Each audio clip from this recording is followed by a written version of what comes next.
नाति नातिनाहरू ध्यान दिएर पढेर नमस्ते नमस्ते मेरो नाम नानी शोभा हो।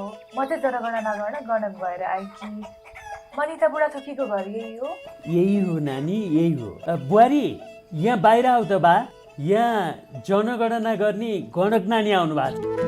यसरी नै तपाईको घरमा पनि जनगणनाको दोस्रो चरण अन्तर्गत मूल गणना कार्यका लागि कार्तिक 25 देखि मङ्सिर 9 गतेसम्म गणक आउनुहुनेछ। उहाँहरूलाई सत्य तथ्य विवरण दिई सहयोग गरौँ।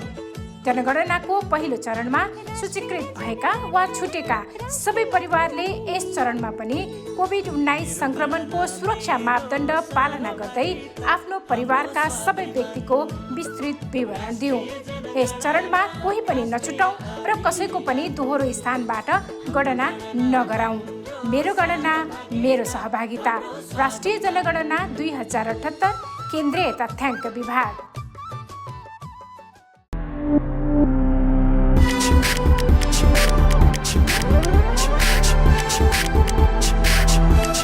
You are watching Live OK Television. Life okay समाचारको साथमा Balvatika school Pepsicola, learning made simple. Jiva, a life to your style. Wellness Mall, a natural way to improve your health. नमस्कार, लाइफ ओके समाचारमा स्वागत छ। सुरुमा मुख्य समाचार। नेपालमा थप 295 जनामा कोरोना संक्रमण पुष्टि। कार्यतालिकाको आधारमा नै केन्द्रीय महाधिवेशन सम्पन्न गर्ने। प्रधान न्यायाधीश चोलेन्द्र शमशेर जवारालाई महाभियोग लगाउने पक्षमा नभएको। अब समाचार विस्तारमा। नेपालमा शनिबार 295 जनामा कोरोना संक्रमण पुष्टि भएको छ। देशभर गरिएको 5225 पीसीआर परीक्षणका क्रममा 260 र 3018 एन्टिजेन परीक्षणका क्रममा 35 जनामा कोरोना संक्रमण पुष्टि भएको स्वास्थ्य मन्त्रालयले जनाएको छ। यो सँगै नेपालमा कोरोना संक्रमितको संख्या 9,11,747 पुगेको छ। त्यस्तै कोरोनाका कारण थप 2 जनाको मृत्यु भएको छ। हालसम्म नेपालमा 11,471 जनाको कोरोनाका कारण मृत्यु भएको छ। त्यस्तै थप 478 जना निको हुँदा हालसम्म नेपालमा 7,97,926 जना निको भएका छन्। हाल नेपालमा 7,278 सक्रिय संक्रमित आइसोलेसन र 98 जना क्वारेन्टाइनमा रहेको मन्त्रालयले जनाएको छ। नेपाली काङ्ग्रेसले पछिल्लो पटक संशोधन गरिएको कार्यतालिका आधारमा नै केन्द्रीय महाधिवेशन सम्पन्न गर्ने जनाएको छ। पार्टी सभापति शेरबहादुर देउवा निवास बुढा नीलकण्ठमा शनिबार बसेको काङ्ग्रेस पदाधिकारी तथा पूर्व पदाधिकारी बैठकले मङ्सिर 24 देखि 26 गतेसम्म केन्द्रीय महाधिवेशन गर्ने गरी निर्वाचन समितिले तय गरेको कार्यतालिकालाई अघि बढाउने निर्णय गरेको हो। बैठकपछि काङ्ग्रेस प्रवक्ता विश्व प्रकाश शर्माले आइतबार बस्ने पार्टीको केन्द्रीय कार्य समिति बैठकले पछिल्लो पटक संशोधित कार्यतालिकालाई अनुमोदन गर्ने जानकारी दिनुभयो। त्यस्तै बैठकमा महाधिवेशन सम्पन्न गर्नका लागि विभिन्न तयारी समितिहरू पनि गठन गर्ने विषयमा छलफल भएको र केन्द्रीय समितिले त्यसलाई अन्तिम रूप दिने शर्माले बताउनुभयो। केन्द्रीय समितिले महाधिवेशनको कार्यतालिका अनुमोदन गरे पनि महाधिवेशनका विषयमा देखिएका अन्योलता अन्त्य हुने उहाँले बताउनुभयो। सम्बन्धित वडा तहसम्मको जे कार्यतालिकाहरूमा यसबीचमा हेरफेर भएको छ निर्वाचन समिति मार्फत। निर्वाचन समितिले गरेको हेरफेरलाई पनि केन्द्रीय कार्य समितिले वैधानिकता दिनुपर्ने हुन्छ, अनुमोदन गर्नुपर्ने हुन्छ। त्यसकारण भोलि 28 गते बस्न लागेको बैठकले निर्वाचन समितिले गरेको त्यो हेरफेरलाई अनुमोदन गर्छ। अनुमोदन गर्ने प्रस्तावमा हामी जाँदैछौँ। त्यस्तै महाधिवेशनतर्फ अगाडि बढ्दै गर्दा यहाँहरू जान्नुहुन्छ कि महाधिवेशनको व्यवस्थापकीय कुरा, अन्य राजनीतिक पक्षको कुरा, विविध सन्दर्भमा तयारी र व्यवस्थापनका लागि विभिन्न समिति र उपसमितिहरू गठन गर्नुपर्ने हुन्छ। आजको छलफलबाट हामी त्यस विषयमा पनि जाने क्रममा लागेका छौँ। अघिल्लो बैठक हुँदै गर्दा र यो बैठकमा आइपुग्दै गर्दा महाधिवेशनलाई अगाडि बढाउने क्रममा कतिपय विधानमा उल्लेखित धाराहरूलाई संशोधन गर्नु परेको, निलम्बन गर्नु परेको अवस्था थियो। त्यसलाई पनि केन्द्रीय कार्य समितिको बैठकमा हामी प्रस्तुत गर्छौँ र त्यो विषयलाई केन्द्रीय कार्य समितिले एउटा टुङ्गोमा पुर्याउँछ। त्यस्तै जनसम्पर्क समितिहरू जसले क्रियाशील सदस्यताको नामावली पठाइसक्नुभयो, रकम पनि पठाइसक्नुभयो, उहाँहरूको कतिपयको प्राप्त विवरणलाई, नामावलीलाई हामी अनुमोदन पनि गर्ने प्रस्तावमा जान्छौँ। र कतिपयले पठाउन जो बाँकी होला उहाँहरूलाई पठाउने एउटा निश्चित समय पनि हामी दिन्छौँ। भोलिको यो बैठकको केन्द्रीय समितिको बैठकको तयारीको क्रममा आज पार्टीका सभापति शेरबहादुर देउवाको सभापतित्वमा पार्टीका वर्तमान र पूर्व पदाधिकारीहरूको बैठक बस्यो। बैठकले यी विषयहरूमा लगायत विविध विषयहरूमा छलफलहरू गरेको छ। बैठकमा आएका विषयहरूलाई भोलि केन्द्रीय कार्य समितिमा लगेर पेश गरिसकेपछि देशभरिका साथीहरूमा कहीँ पनि कुनै पनि प्रकारको कन्फ्युजन अधिवेशन नहोला, यो तोकिएको मितिभन्दा पनि पछाडि सर्ला आदि इत्यादि विविध आशंकाहरू पनि हुन सक्दछन्।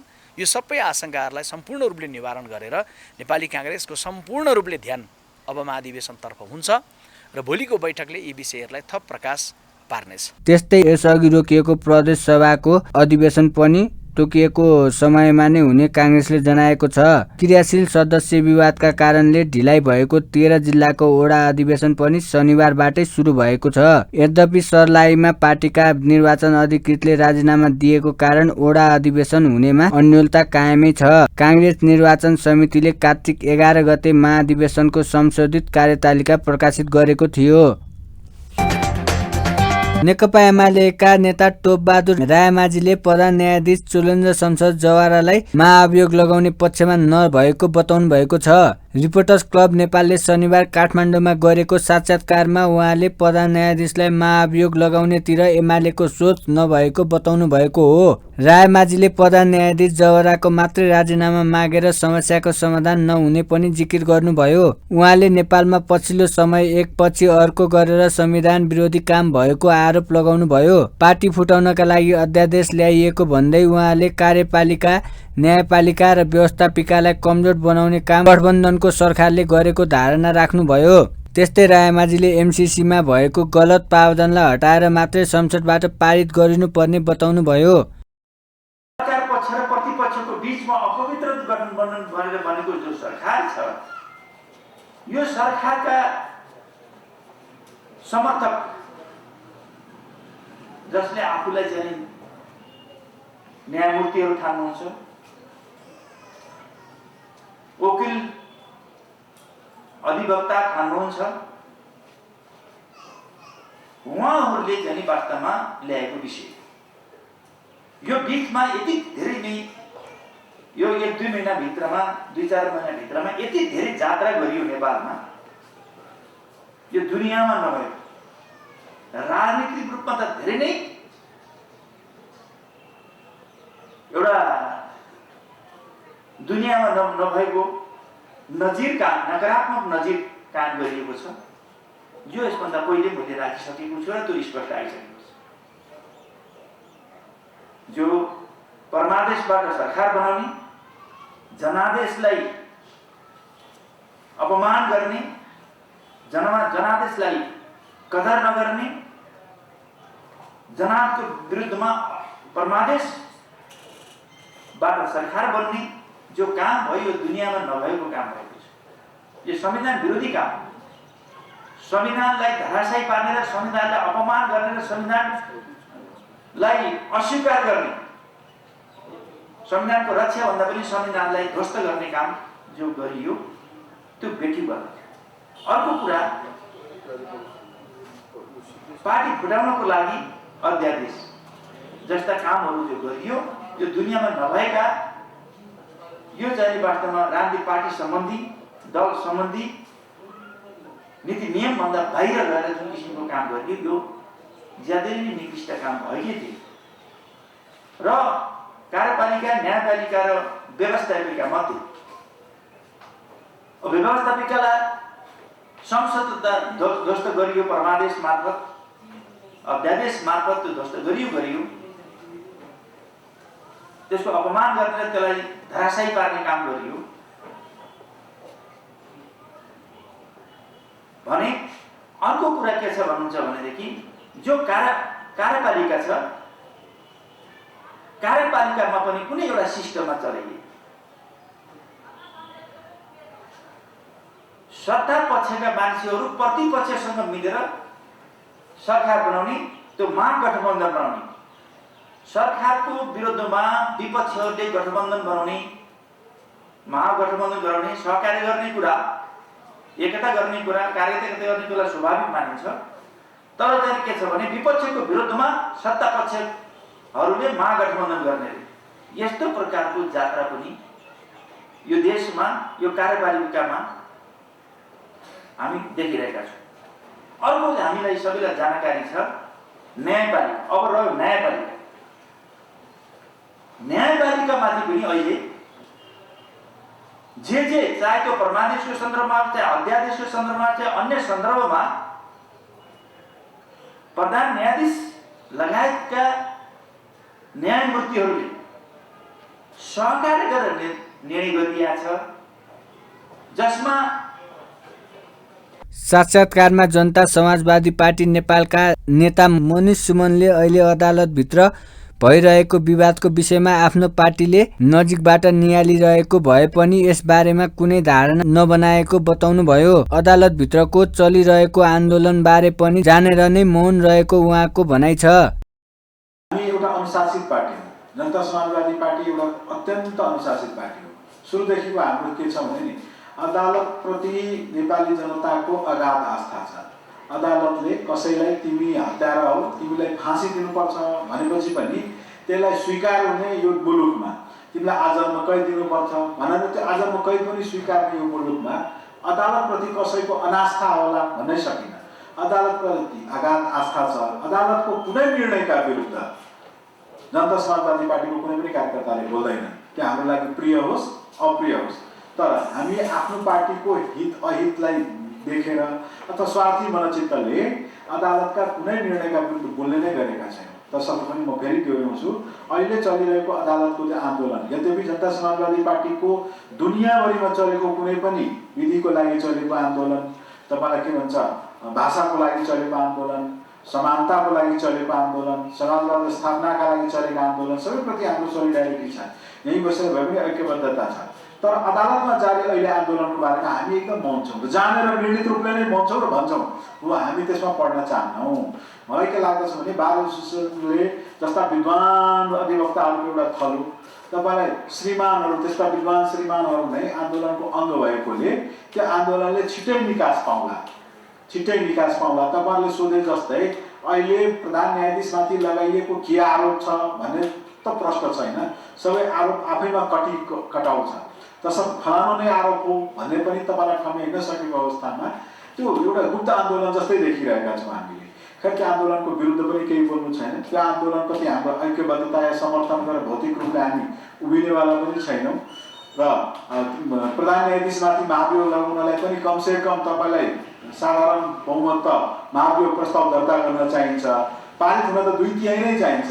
त्यति ल्याकर त्यति सङ्ख्याबल भएको पार्टी पनि जनता समाजवादी पार्टी होइन। हामी गठबन्धनमा आबद्ध छौँ। भोलि हाम्रो गठबन्धनले 5 दलीय गठबन्धनले नै केही निर्णय गर्यो भने अदालतको बारेमा त्यतिखेर हामी सोचौँला। तर अहिले जनता समाजवादी पार्टी यो आन्दोलनसँग आफूलाई छुट्याएर आफूलाई अलग्गै राखेको। त्यस्तै उहाँले पेट्रोलियम पदार्थको मूल्य वा उपभोग्य वस्तुमा गरिएको महँगो कसैको लागि पनि आत्मीय हुन नसक्ने टिप्पणी गर्नुभयो।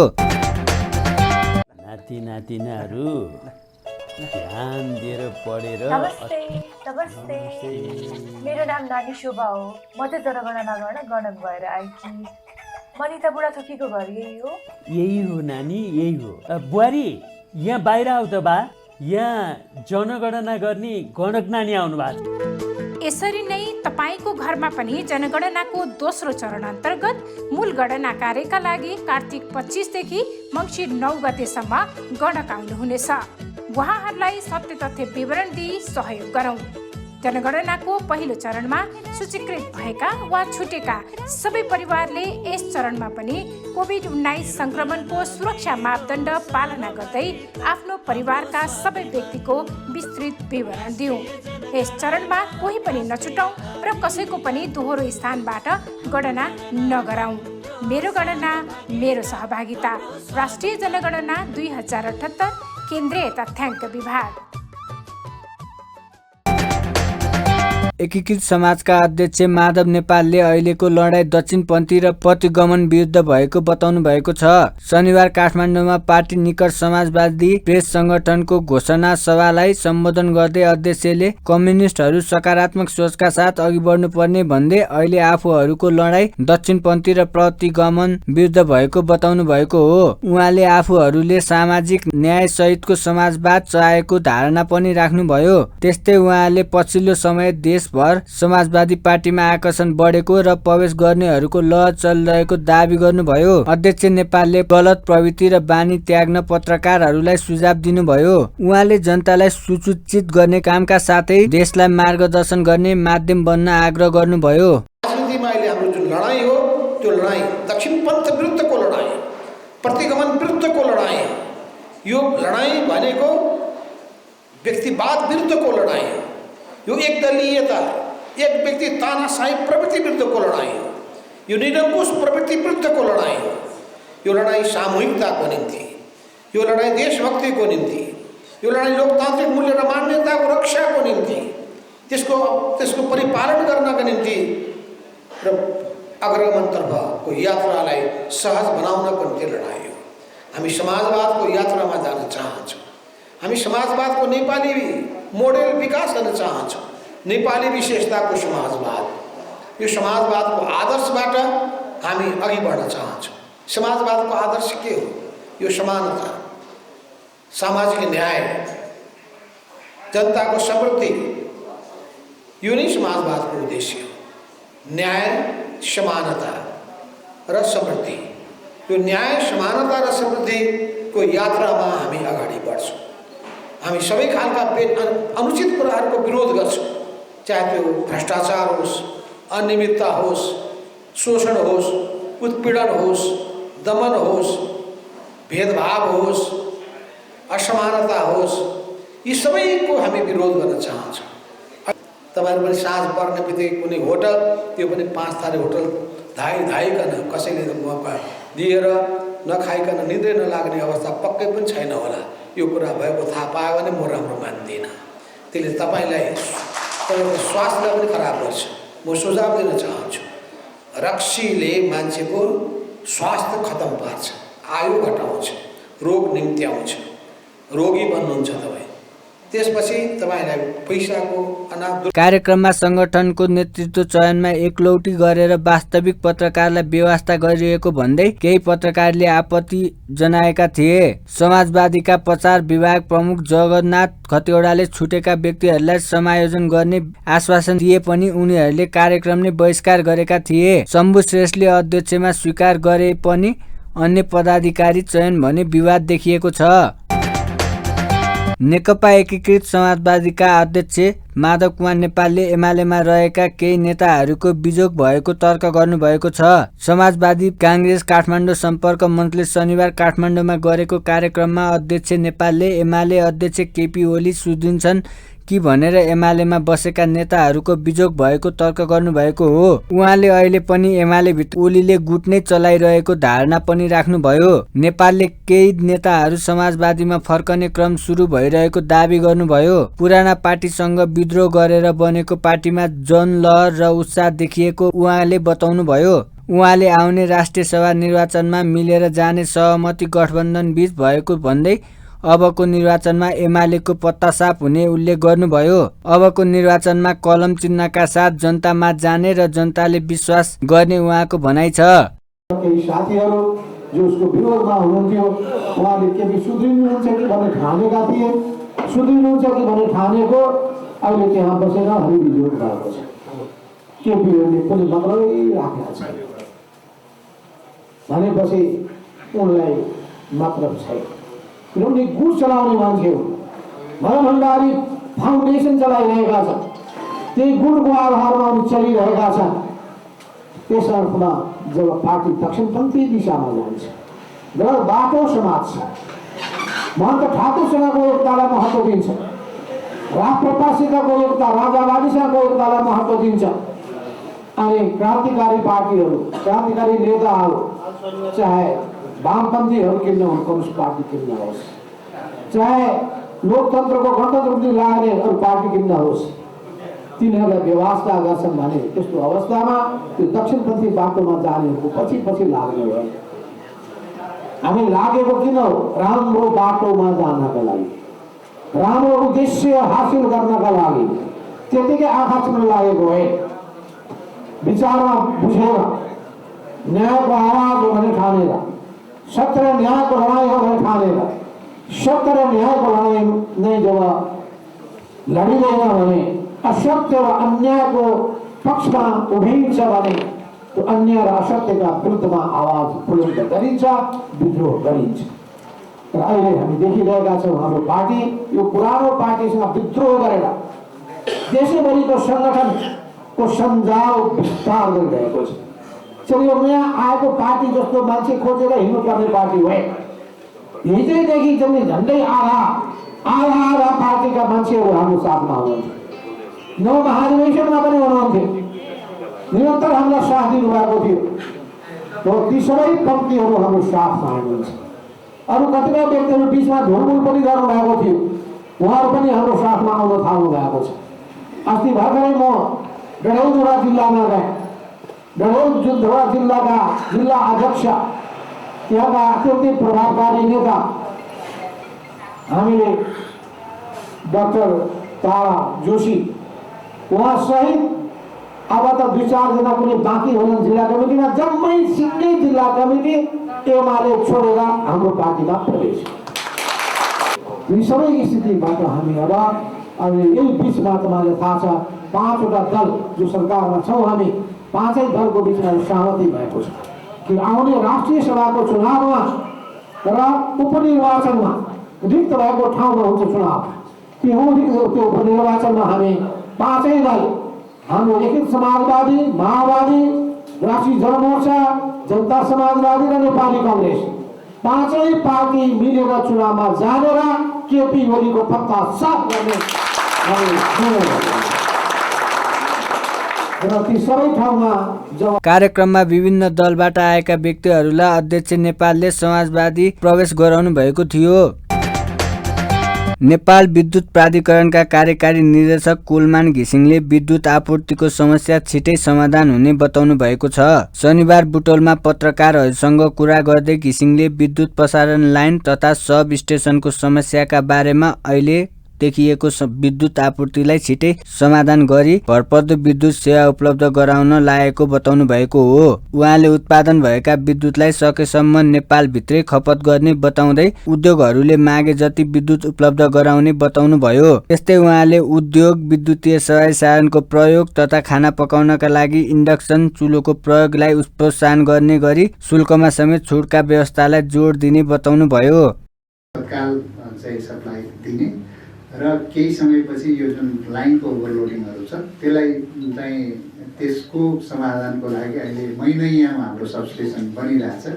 त्यो मैनैयाको सबस्टेसन चाहिँ करिब त्यो 3-4 महिनाभित्र सम्पन्न भएपछि यो गर्मीयामको लोड चाहिँ अब त्यहाँबाट सप्लाई भएपछि भैरव क्षेत्रको पनि सप्लाईमा पनि रिलायबल हुन्छ र हामीले त्यहाँबाट करिब 90 मेगावाटको पावर पनि सप्लाई गर्न सक्छौँ। र हामीले मैनैयादेखि सम्पतिया, इन्डियाको सम्पतियासम्म उत्तर प्रदेशलाई जोड्ने लाइन पनि बनाउँदैछौँ। त्यो क्षेत्रमा कोही चाहिँ इन्डस्ट्री आउँछ भने इन्डस्ट्रीलाई हामी 132 मै सप्लाई दिन सक्छौँ। अब इन्डस्ट्रीहरूलाई कुनै पनि क्षेत्रमा हामी यो क्षेत्रमा इन्डस्ट्री राख्दैछौँ भने सप्लाई हामी त्यसरी म्यानेज 132 अथवा 33 केबीमा पनि हामी म्यानेज गरेर हामीले प्लानिङ गरेका छौँ। र ठुल्ठुला चाहिँ ट्रान्समिसन लाइनहरू र सबस्टेसनहरू थप पनि प्रस्ताव गरेर अगाडि बढाइरहेका छौँ। अहिले बन्दै गरेको सबस्टेसनहरू जस्तो मतिपुर सबस्टेसन, मतिपुरबाट पनि त्यो क्षेत्रको इन्डस्ट्री, त्यो क्षेत्रको सप्लाईमा रिलायबल सप्लाई दिन हामी लागिरहेका छौँ। र अहिले न्यू बोटोल सबस्टेसन भनेको यो 220 केबीको र त्यहाँ 400 केबीको सबस्टेसन पनि बन्दैछ। त्यो सबस्टेसन 220 को अहिले सम्पन्न भएको छ र त्यो चाहिँ करिब कालीगण्डी करिडोर भनेर दाना कुस्मा बुटोलको ट्रान्समिसन लाइन सम्पन्न भइसकेपछि त्यो ठुलो सबस्टेसन बन्छ। यो करिब यो वर्षभित्रै हामी सम्पन्न गर्दैछौँ त्यो लाइन पनि कुस्मादेखि यो न्यु बुटोलसम्म र हेटौँडा भरतपुर बर्दघाटको लाइन सम्पन्न हुने चरणमा छ। 1-2 ठाउँमा टावरको स्टे अर्डरको कारणले दुम्कीवासमा स्टे अर्डरको कारणले केही समय हामी रोकेका छौँ। त्यो सम्पन्न भइसकेपछि हाम्रो चाँडै नै हेटौँडादेखि भरतपुरबाट चाहिँ बुटोलसम्मको न्यु बुटोलसम्मको अहिले बर्दघाटसम्मको प्रसारण लाइन चाहिँ 220 केबी सम्पन्न हुन्छ र बर्दघाटदेखि न्यु बुटोलसम्म पनि 220 केबी लाइन बन्दैछ। त्यसले गर्दाखेरि यो क्षेत्रको चाहिँ हाम्रो सप्लाईमा रिलायबिलिटी र जति चाहिने सप्लाई हामी दिन सक्छौँ। अहिले जेनेरेसन चाहिँ पूर्वतिर मध्यतिर र अहिले लोड चाहिँ यहाँतिर अलिक बढी देखिन्छ। लोड आएको अवस्था चाहिँ यो भैरवा क्षेत्र नवलपरासी क्षेत्रमा चाहिँ धेरै इन्डस्ट्रीहरूको माग छ। अब हामीले यो क्षेत्र मात्रै होइन, नेपालगञ्ज पूर्वमा हाम्रो विराटनगर वीरगञ्ज सबै क्षेत्रमा इन्डस्ट्रियल करिडोरहरूमा ट्रान्समिसन लाइन लाने, सबस्टेसन लाइन लाने र चाहे जति विद्युत चाहिँ दिने गरेर घिसिङले सब स्टेसन निर्माण र केही ट्रान्समिसन लाइन विस्तार भइरहेकोले अहिले पहिचान स्वरूप भारतमा विद्युत बिक्री गरिरहेको बताउनुभयो। घिसिङले विद्युत विस्तार तथा संरचना निर्माणमा ऐन कानुन नै बाधक भएकोले काम गर्न समस्या हुनुका साथै लागत समेत वृद्धि हुने देखिएको धारणा पनि राख्नुभयो। अन्त्यमा मुख्य समाचार फेरि एकपटक। नेपालमा थप 295 जनामा कोरोना संक्रमण पुष्टि। कार्यतालिकाको आधारमा नै केन्द्रीय महाधिवेशन सम्पन्न गर्ने। प्रधान न्यायाधीश चोलेन्द्र शमशेर जवारालाई महाभियोग लगाउने पक्षमा नभएको। हस्त अहिलेका लागि लाइफ ओके समाचार यति नै। हेर्दै गर्नुहोला लाइफ ओके टेलिभिजन। नमस्कार। लाइफ ओके समाचारको साथमा Balvatika school Pepsicola learning made simple. Jiva life to your style only small a natural way to improve your health. नाति नातिनाहरू ध्यान दिएर पढेर। नमस्ते नमस्ते, मेरो नाम नानी शोभा हो। म चाहिँ जनगणना गर्न गणक भएर आएकी। मनिता बुढाथोकीको घर यही हो? यही हो नानी, यही हो। बुहारी यहाँ बाहिर आऊ त बा, यहाँ जनगणना गर्ने गणक नानी आउनु भएको छ। यसरी नै तपाईको घरमा पनि जनगणनाको दोस्रो चरण अन्तर्गत मूल गणना कार्यका लागि कार्तिक 25 देखि मङ्सिर 9 गतेसम्म गणक आउनुहुनेछ। उहाँहरूलाई सत्य तथ्य विवरण दिई सहयोग गरौँ। जनगणनाको पहिलो चरणमा सूचीकृत भएका वा छुटेका सबै परिवारले यस चरणमा पनि कोभिड-19 संक्रमणको सुरक्षा मापदण्ड पालना गर्दै आफ्नो परिवारका सबै व्यक्तिको विस्तृत विवरण दिउँ। यस चरणमा कोही पनि नछुटाउँ र कसैको पनि दोहोरो स्थानबाट गणना नगराउँ। मेरो गणना मेरो सहभागिता। राष्ट्रिय जनगणना 2078 केन्द्रीय तथ्याङ्क विभाग।